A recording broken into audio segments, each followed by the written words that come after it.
Hey YouTube, so I'm back in the Grey Wolf 264 DBH 2020 model. You probably have already heard about the issue with this particular brand, the Dometic 300 series, holding urine and other nasty fluids in between the inner bowl and the outer bowl. And I believe ours is at that point now. And I'm going to remove this one and clean it out and then reinstall it, try to get rid of that odor that we've got. I'm only doing that because the replacement that Dometic sets out, the model 310 series, it has the porcelain bowl on it and a plastic bottom, is on back order. So while we wait on that to come in, the only solution I got is to take this one out, clean it out, and reinstall it. And all we'll have to wind up doing is disconnecting the water source and then taking out or loosening up these nuts here. There's one on the other side as well.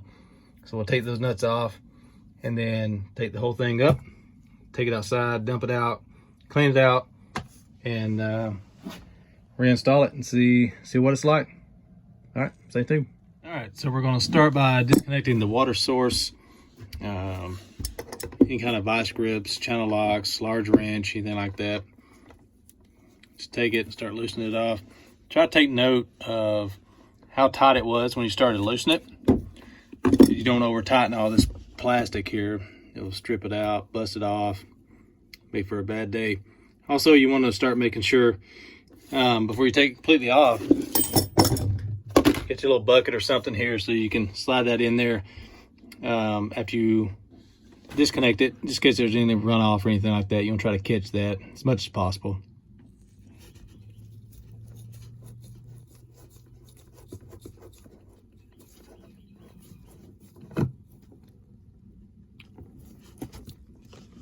All right, now that the water is disconnected, go ahead and take a 11mm wrench or socket, whatever you got, and start loosening it up.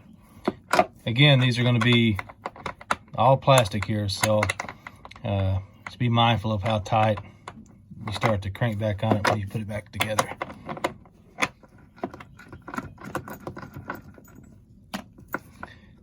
Nut and your washer. That's what you're left with. And then you'll do the same thing on the other side.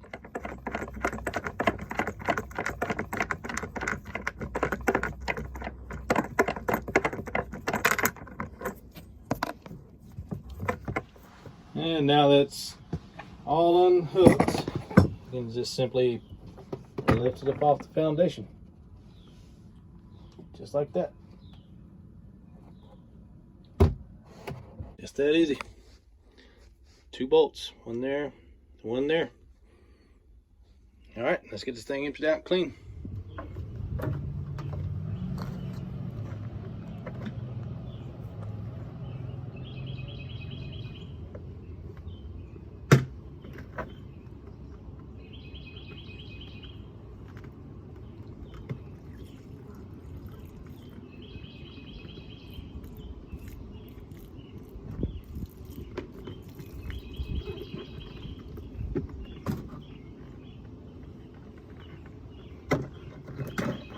Oh yeah, that'll do it.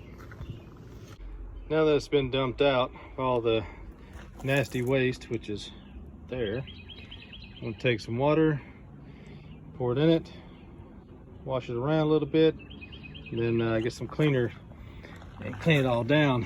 But this is where it's getting stuck at. Down there.